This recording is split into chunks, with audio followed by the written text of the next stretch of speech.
saya Amani, wartawan V Iman TV PSS Al-Zahra.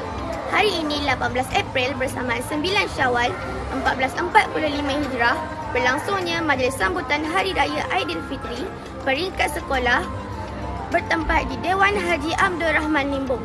Sambutan ini adalah acara tahunan sekolah setiap kali Hari Raya Aidilfitri. Jangan lupa like, share and subscribe saluran digital kami V Iman TV. Teruskan bersama.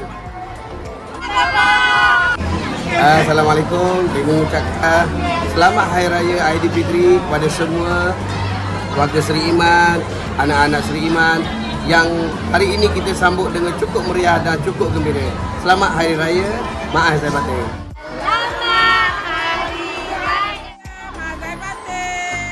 Saya Cikgu Zakaria Abdul Zahir, Ketua Seri Iman, mengucapkan selamat Hari Raya kepada semua warga Seri Iman. Semoga kita semua berada dalam keadaan yang dirahmati Allah selalu. Amin. Assalamualaikum, selamat Hari Raya. Saya ucapkan kepada semua murid SK Seri Iman dan juga semua warga-warga SK Seri Iman. Terima kasih. Saya mengucapkan selamat Hari Raya Aidilfitri maaf zahir dan batin kepada seluruh umat Islam. Putra Pinamia ingin mengucapkan selamat Hari Raya Aidilfitri maaf zahir dan batin kepada seluruh warga V Iman. Hari Raya maaf zahir dan batin. Maafkan ingin mengucapkan selamat Hari Raya Aidilfitri untuk semua warga V Iman.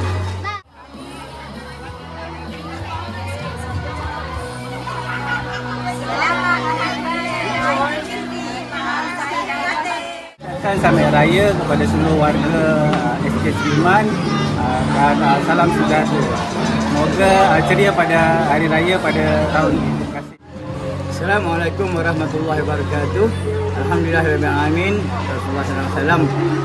Terima kasih kepada pihak sekolah yang menjemput kami daripada JPKK Lot 144 Pegalangsa. It is a very nice ceremony. Majlis yang sangat menarik. We feel so happy and insyaAllah we come again for another time. Bye-bye.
Pakaian